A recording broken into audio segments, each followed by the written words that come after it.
Cultura entretenida presenta Meteorológicos, Aristóteles, libro tercero. Hablemos de los restantes efectos de esa evaporación, tratándolos del modo ya empleado anteriormente. En efecto, ese viento, desprendido en pequeña cantidad de manera muy dispersa, cuando surge y sopla muy seguido y está formado por partículas muy tenues, produce truenos y relámpagos. En cambio, si se desprende concentrado y más denso, y menos sutiles, se convierte en viento huracanado, por eso es violento. En efecto, la velocidad con que se desprende produce su fuerza. Así, pues, cuando sobreviene una evaporación abundante y continua, ello se produce del mismo modo que cuando desemboca de nuevo en el contrario, pues entonces se produce gran cantidad de lluvia y agua. Ambas cosas, pues, se dan en potencia en la materia, y cuando surge el principio de cualquiera de las dos potencias, ocurre que se condensa a partir de la materia aquello de lo que hay mayor cantidad y se produce, en un caso,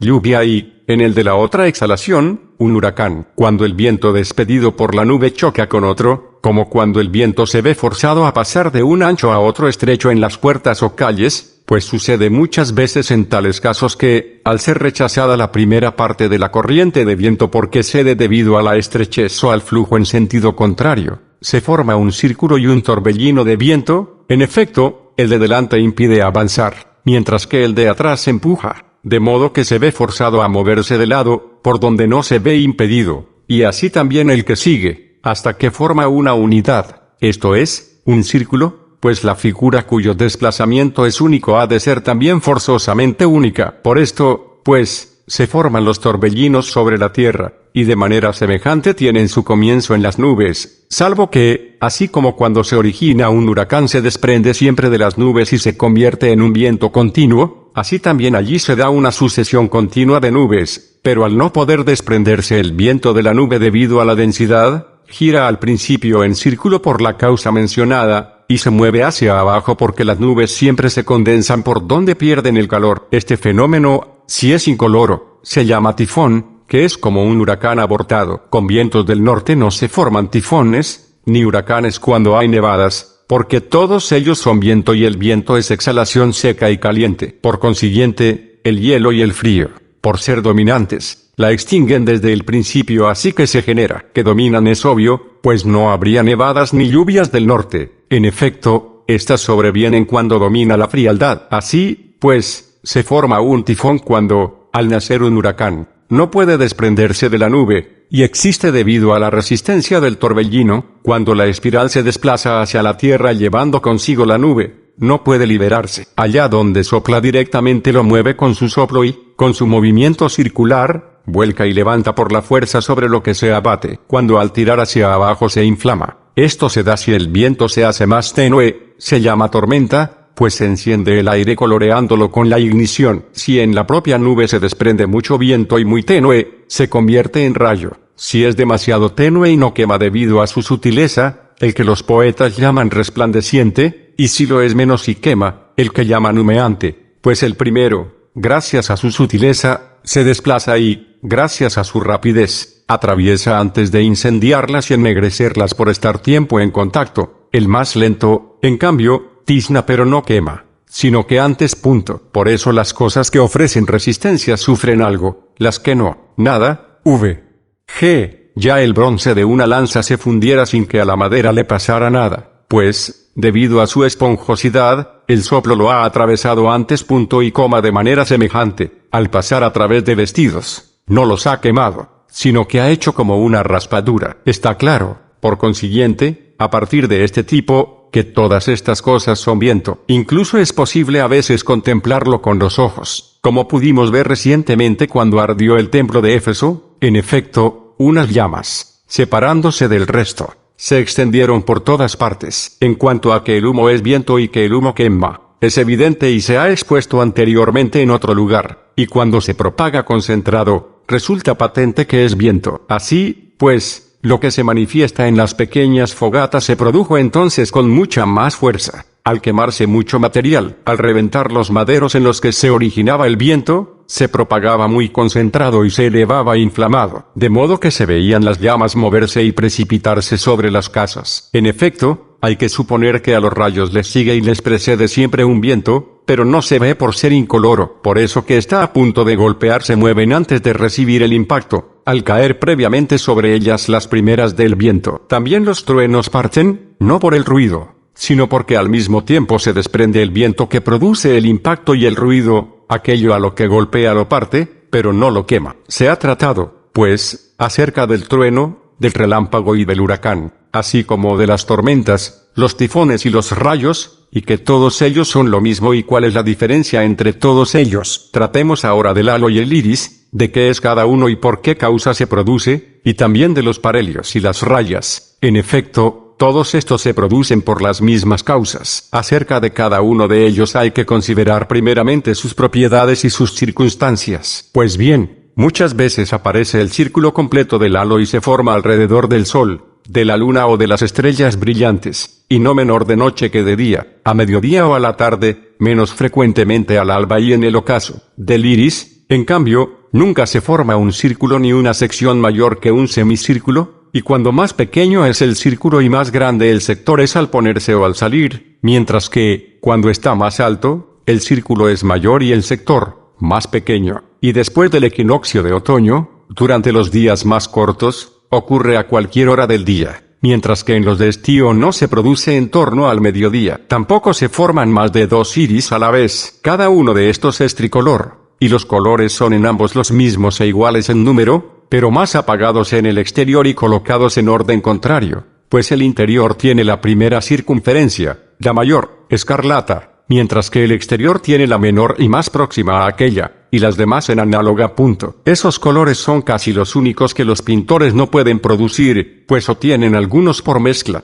pero el escarlata, el verde y el cárdeno no se obtienen por mezcla. El iris, sin embargo, tiene esos colores, aunque muchas veces, entre el escarlata y el verde, aparece el rubio. Los parelios y las rayas se forman siempre al lado y no encima ni hacia tierra ni enfrente, y tampoco de noche, sino siempre en torno al sol, bien al levantarse, bien al ponerse, pero la mayoría, hacia el ocaso. Raramente se ha producido, si es, estando en medio del cielo, como ocurrió una vez en el Bósforo. En efecto, habiéndose levantado 2 parelios, se mantuvieron todo el día hasta la puesta a punto. Estas son, pues, las circunstancias de cada uno de esos punto y coma, y la causa de todos ellos es la misma, pues todos ellos son reflejos, difieren por el modo y el dónde, y según que el reflejo se produzca respecto al sol o respecto a algún otro brillante. El iris se forma de día, y los antiguos creían que no se produce de noche y originado por la luna. Esto les ocurrió a causa de la rareza 2 puntos, pues les pasó inadvertido. Se produce, pero pocas veces. La causa es que los colores quedan ocultos por la oscuridad y es preciso que concurran muchas otras, y todas ellas en un único día del mes. En efecto, es forzoso que, si ha de darse, sea en el plenilunio, y precisamente al salir o ponerse punto y coma. Por eso hemos encontrado solo 2 veces en más de 50 años. Así, pues, de que nuestra visión se refleja, igual que en el agua, en el aire y en todas las cosas que tienen una superficie lisa, es preciso adquirir la convicción a partir de lo demostrado acerca de la visión, y porque en algunos espejos aparecen las figuras, en otros, en cambio, solo los colores. Tales son todos los espejos pequeños y que no tienen ninguna división perceptible, pues en estos es imposible que aparezca la figura. En efecto, parecerá que es divisible, pues toda figura parece a la vez ser tal y tener divisiones. Y puesto que es necesario que aparezca algo, pero aquello es imposible, solo queda que aparezca el color. Ahora bien, el color de las cosas brillantes parece a veces brillante, pero otras veces, bien por estar empañado el espejo,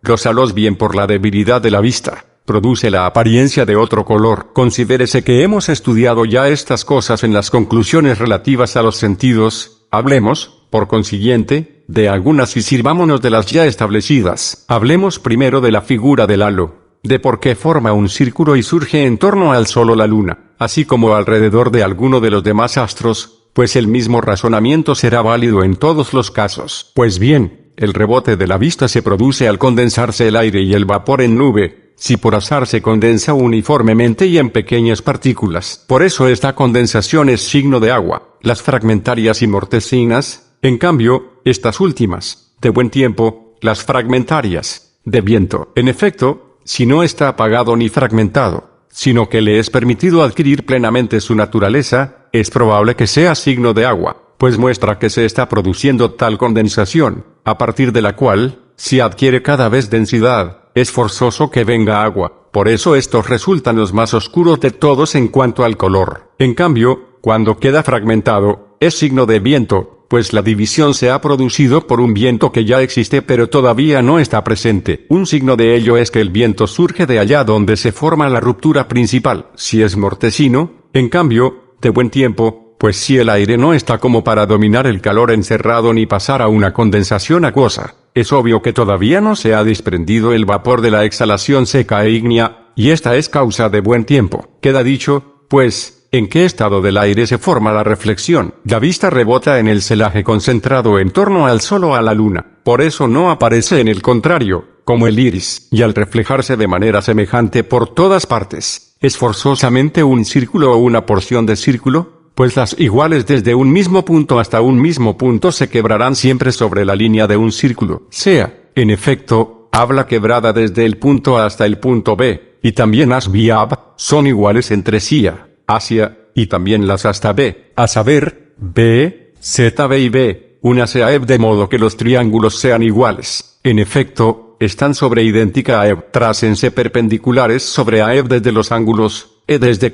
C desde Z. Que desde punto estas, entonces, son iguales, pues todas en triángulos iguales y en un mismo plano. En efecto, todas van recto a E y convergen en un mismo punto E.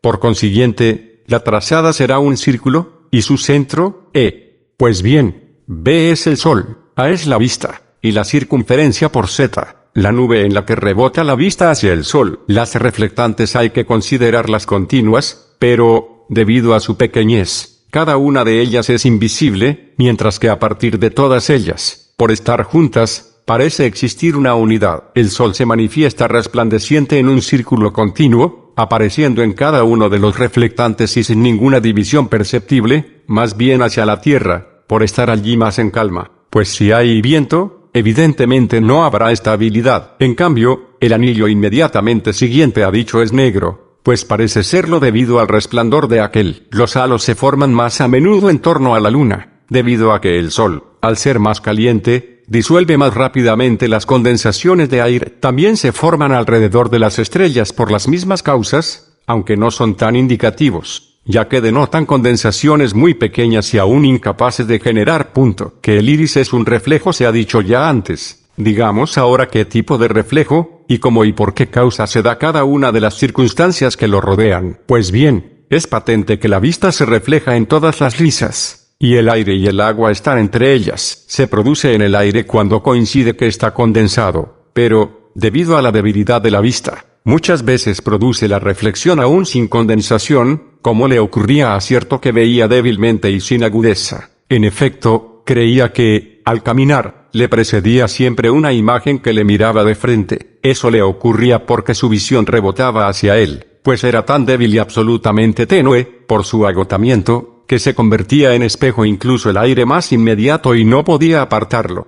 como el más lejano y denso. Por eso las cumbres parecen alzarse sobre el mar y parecen mayores los volúmenes de todas las cosas cuando soplan los euros, y también las cosas en penumbra, como el sol y las estrellas al levantarse y ponerse, más que en su cenit, pero se refleja mucho más en el agua, y en agua que empieza a formarse, que en el aire, pues cada una de las partículas de las que se forma por condensación una gota ha de ser por fuerza más reflectante que la niebla, y puesto que está claro, y ya se ha dicho antes, que en tales espejos aparece solo el color, mientras que la figura resulta invisible, cuando está a punto de llover y el aire en las nubes se condensa ya en gotas, pero aún no llueve. Si en el contrario está el sol o cualquier otro tan brillante que la nube se convierte en espejo y se produce la reflexión desde el contrario hasta el brillante, es forzoso que surja la manifestación del color, no de la figura, al ser cada uno de los espejos pequeño e invisible, pero verse. En cambio, gracias a su magnitud continua, el conjunto de todos ellos, necesariamente aparece una magnitud continua del mismo color, pues cada uno de los espejos devuelve el mismo color que el contiguo. Por consiguiente, dado que es factible que esto ocurra, cuando el sol y la nube están situados de ese modo y nosotros en medio de ellos, aparecerá una imagen debido a la reflexión. Ahora bien, parece que es entonces, y no en otras circunstancias, cuando se forma el iris. Es evidente, pues, que el iris es un rebote de la vista, por eso se forma siempre en el opuesto al sol, el halo. En cambio, en torno a él. Sin embargo, ambos son reflejos, pero es diferente la variedad de los colores, pues aquel reflejo se produce a partir de agua oscura y desde lejos, el otro, en cambio, desde cerca y a partir de aire, más claro por naturaleza, lo claro a través de lo oscuro, o bien en lo oscuro, pues no hay ninguna diferencia, aparece escarlata. En efecto, es posible ver cómo el fuego de leños verdes tiene la llama roja, debido a que el fuego, que es brillante y claro, está mezclado con mucho humo, y a través de niebla y humo, el sol parece escarlata. Por eso el primer reflejo del iris parece tener ese color, pues el reflejo tiene lugar sobre pequeñas gotitas, y el halo, en cambio, no. De los demás colores hablaremos más tarde. Además, alrededor del sol mismo no es duradera esa clase de condensación, sino que da lluvia o se disipa. Pero en el proceso de formación del agua a partir de los contrarios transcurre un tiempo. Si no ocurriera eso, los halos serían de colores como el iris. Pero de hecho no se forman enteras que tengan esa apariencia, ni siquiera en círculo, sino pequeñas y fragmentarias, las llamadas rayas, puesto que, si se condensara una niebla como la que surge del agua o de cualquier otra oscura, tal como decimos, aparecería el iris entero, como alrededor de las lámparas. En efecto, alrededor de estas se forma un iris en invierno, casi siempre mientras hay vientos del sur, y se hacen patentes sobre todo a los que tienen los ojos humedecidos. En efecto, la vista de estos rebota enseguida a causa de su debilidad. Se forma a partir de la humedad del aire y del hollín que se desprende de la llama y que está mezclado. Entonces, en efecto, se forma un espejo, también debido a la oscuridad, pues el hollín es del humo, y la luz de la lámpara no parece blanca, sino purpúrea, en círculo e irisada, pero no escarlata, pues la visión reflejada es escasa, y el espejo, oscuro. El iris por los remos que se levantan del mar se forma, en cuanto a la posición, del mismo modo que el del cielo, pero en cuanto al color es más parecido al entorno a las lámparas, pues no parece tener color escarlata, sino púrpura. El reflejo se forma a partir de minúsculas gotitas contiguas, estas son agua ya totalmente separada. Se forma también si alguien rocía con finas gotas un espacio situado de tal manera que esté orientado hacia el sol y que por un lado entre el sol y por el otro esté en la sombra, pues en un semejante, si se rocía su interior, para el que está fuera aparece un iris allá donde se interrumpen los rayos y forman la sombra. El modo y el color son semejantes y la causa la misma que para el por los remos, pues el que rocía se sirve de la mano un remo. A partir de lo que sigue quedará claro que el color es de esa clase, así como lo relativo a los demás colores de su imagen, pues debemos tener presente, como se ha dicho, y admitir, en primer lugar, que lo claro en lo oscuro, o a través de lo oscuro, forma el color escarlata. En segundo lugar, que la vista, al extenderse, se vuelve cada vez más débil y escasa. En tercer lugar, que lo oscuro es como una negación, pues al fallar la vista parece oscuro. Por eso todas las cosas lejanas aparecen más oscuras, porque no llega la vista. Estúdiese, pues, esto a partir de lo que ocurre con los sentidos. En efecto, las concepciones relativas a estos son apropiadas para aquello punto. Pero tratemos ahora de ello en tanto cuanto sea necesario. Así, pues, las cosas lejanas parecen, por esta causa, más oscuras, menores y más lisas, y también las en los espejos, y las nubes les parecen más oscuras a los que las miran en el agua o en las propias nubes. Y esto es absolutamente claro, pues debido a la reflexión se contemplan con poca visión, y no hay ninguna diferencia entre que cambie lo visto o cambie la vista, pues en ambos casos será lo mismo. Además de eso, no hay que olvidar tampoco estos 2 puntos. En efecto, cuando hay una nube cerca del sol ocurre que al que mira hacia él no le parece en absoluto coloreado, sino blanco, mientras que, para el que contempla eso mismo a partir del agua, tiene algún color del iris. Está claro, desde luego, que la vista, así como al rebotar hace, por su debilidad, que lo oscuro parezca aún más oscuro, también hace que lo claro parezca menos claro y se acerque a lo oscuro. Una vista lo bastante vigorosa cambia el color a escarlata, la que le sigue, a verde, la más débil aún, a cárdeno. Ya no aparece en más, sino en esos 3, como la mayoría de los otros. También estos tienen un límite, y el cambio en otros es imperceptible. Por eso el iris aparece tricolor y, si 2, en orden contrario. En efecto, el primero tiene la exterior escarlata, pues la mayor parte de la visión incide sobre el Sol desde la circunferencia mayor, y esta es la exterior, la siguiente y la tercera, análogamente. De modo que, si se ha tratado correctamente la apariencia de los colores, ha de ser por fuerza tricolor y estar teñido únicamente de estos colores. En cuanto al rubio, parece que es debido al contraste entre las apariencias.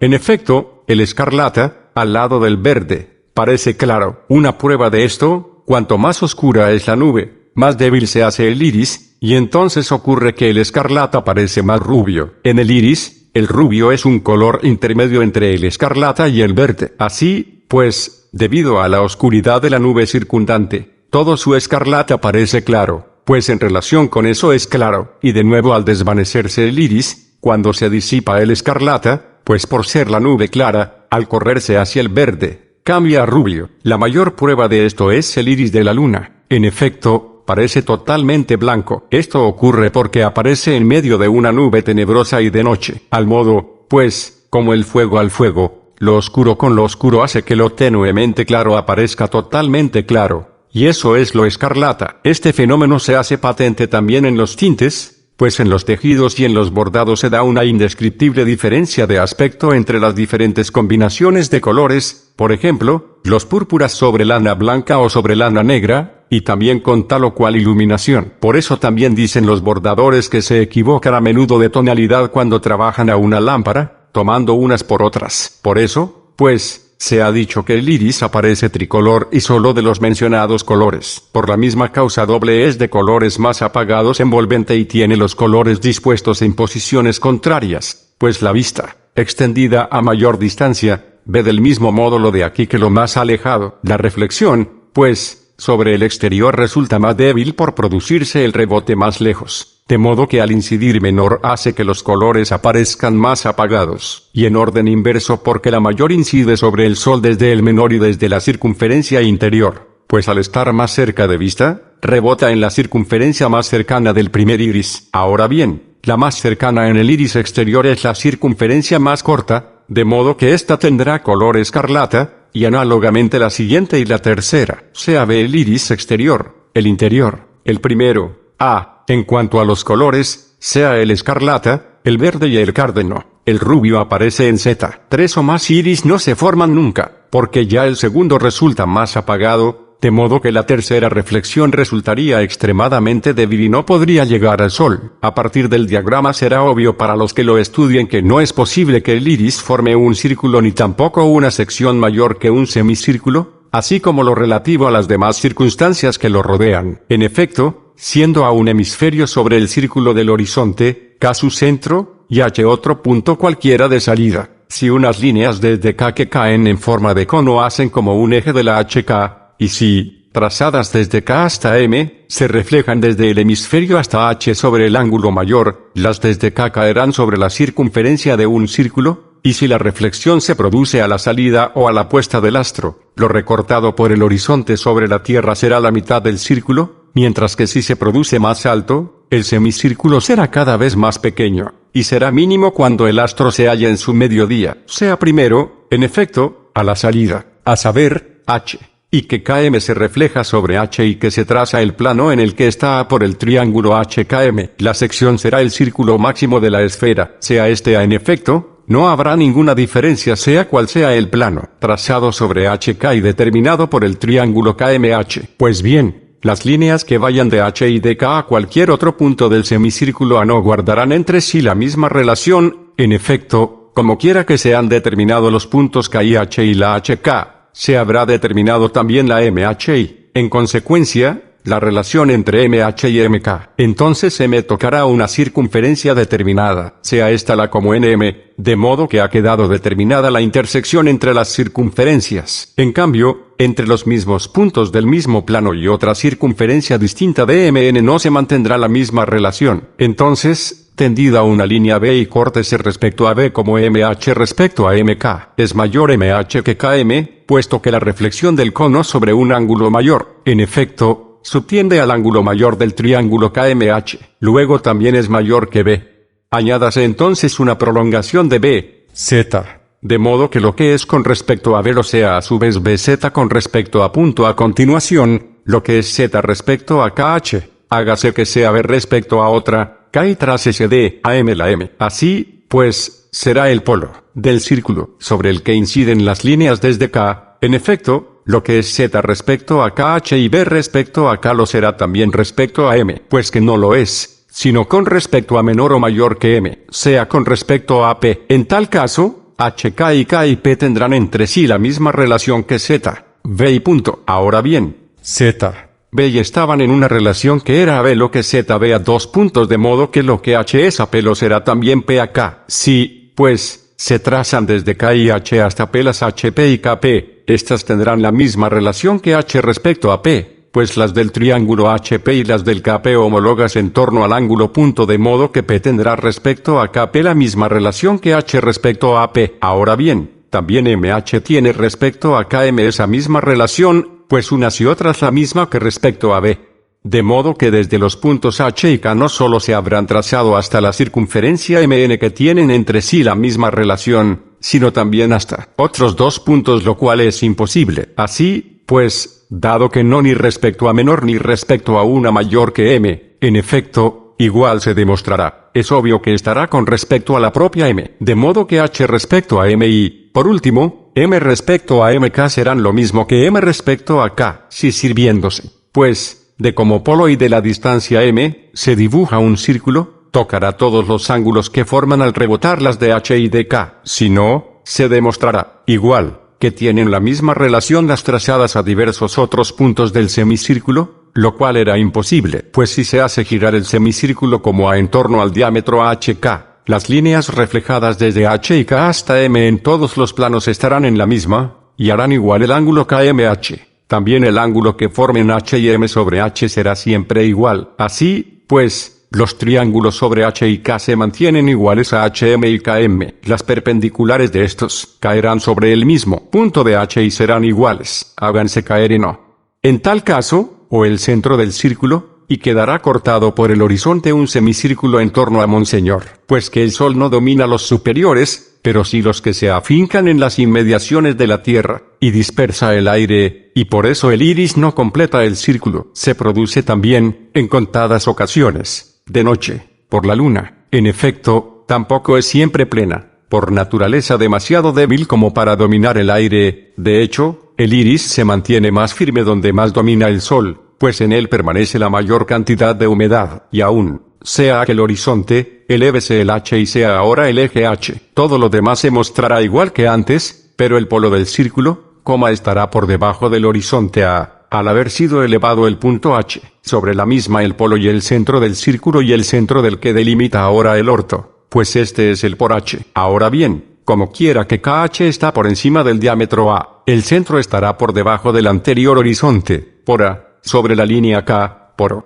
De modo que la sección superior del semicírculo, I, será menor. En efecto, el semicírculo era I, pero ahora queda cortado por el horizonte A. Por tanto, su I quedará invisible al haberse elevado el Sol, y será mínimo cuando en el mediodía, pues cuanto más alto el Sol, más bajo será el polo y el centro del círculo. En cuanto al que, en los días más cortos subsiguientes al equinoccio de otoño, pueda producirse siempre el iris, mientras que en los más largos entre el otro equinoccio y el primero no se forme el iris a mediodía, la causa es que todas las secciones del semicírculo hacia la osa son mayores que un semicírculo y cada vez lo son más, mientras que la invisible es pequeña, y que, de las secciones a mediodía del ecuador, la sección superior es pequeña, mientras que la bajo la tierra es grande, y cada vez mayores las más alejadas, de modo que en los días a los giros de verano, debido a la magnitud de la sección, antes de que H llegue al medio de la sección, es decir, al mediodía, P estará ya definitivamente por debajo,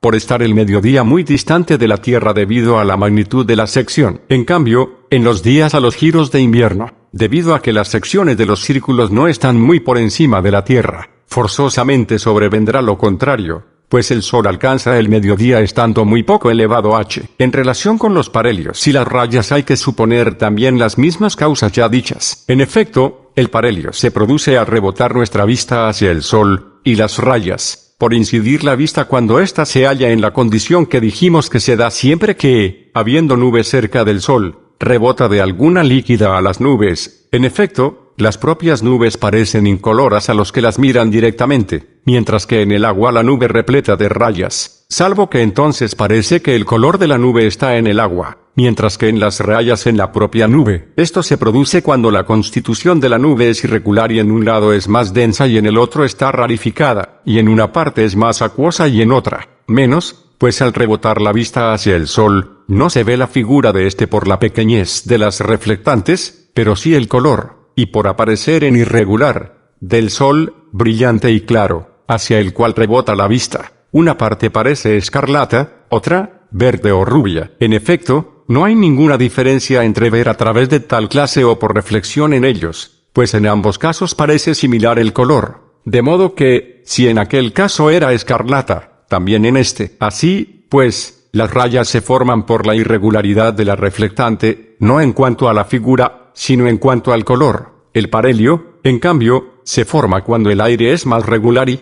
asimismo, más denso, por eso parece blanco. En efecto, la regularidad del espejo hace que aparezca un solo color, y la reflexión de la vista concentrada, debido a que incide toda a la vez en el sol desde una niebla densa que, sin ser todavía agua, está cerca de serlo, hace que aparezca el color realmente existente en el sol, como si se reflejara, gracias a su densidad, en un bronce liso. De modo que, puesto que el color del sol es claro, también el parhelio aparece claro. Por eso mismo el parhelio es más signo de lluvia que las rayas, pues ocurre que el aire se encuentra en buena disposición para la producción de agua, y el parhelio hacia el sur es más que el hacia el norte, porque el aire del sur se transforma más fácilmente en agua que el hacia la osa. Como dijimos, tanto las rayas como los parhelios se forman en torno a los ocasos y a los ortos, y ni por encima ni por debajo, sino a los lados, punto y coma, y tampoco demasiado cerca ni extremadamente lejos del sol, pues la condensación que está cerca el sol la disuelve y, si está lejos, la vista no se reflejará, punto y coma. En efecto, si está muy alejada de un pequeño espejo, se debilita, por eso también los halos no se forman en el lado contrario al sol. Así pues, si se forman por encima y cerca del sol, éste los deshará, y si se forman lejos, la vista, al ser menos para producir la reflexión, no alcanzará. En cambio, al lado del sol el espejo puede hallarse a una distancia tal que el sol no lo deshaga y la vista llegue concentrada, porque al desplazarse por las inmediaciones de la tierra no se dispersa,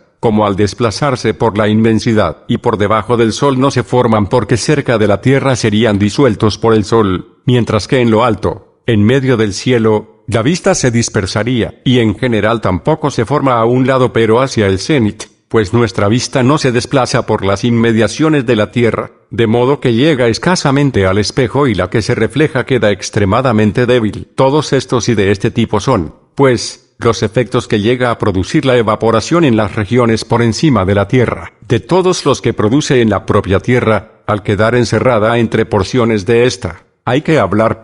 En efecto, produce dos diferentes de cuerpos, por ser ella de por sí doble, tal como también en las alturas, pues, como decimos, son dos las exhalaciones, la vaporosa y la humeante, y dos también son las clases de generados en la tierra, los que pueden obtenerse excavando y los que pueden obtenerse en minas. La exhalación seca, pues, es la que produce por ignición todos los excavables, como, por ejemplo, los tipos de piedras no susceptibles de fusión, el rejalgar, el ocre, el almagre, el azufre y todos los de ese tipo. La mayor parte de los excavables son polvo de color piedra formada a partir de una constitución similar, como el cinabrio. De la exhalación vaporosa todos los que se obtienen en minas, y son fusibles o estirables, como, por ejemplo, el hierro, el oro, el cobre. Todos estos los produce la exhalación vaporosa, confinada sobre todo entre piedras, al quedar comprimida y solidificada por la sequedad en una única, como el rocío o la escarcha después de haberse separado. En ese momento, antes de separarse, se generan dichos puntos. Por eso aquellos cuerpos son en cierto modo agua y, en cierto modo, no, pues existía en potencia la materia del agua, pero ya no, y no se generan a partir del agua mediante alguna transformación, como los sabores, pues no se generan tampoco así el cobre y el oro, sino que cada uno de esos cuerpos se forma al solidificarse la exhalación. Por eso todos se inflaman y contienen tierra, pues contienen la exhalación seca, y solo el oro no se inflama. Así, pues, se ha hablado en general acerca de todas estas cosas, pero hemos de investigarlas por separado ocupándonos de cada tipo concreto.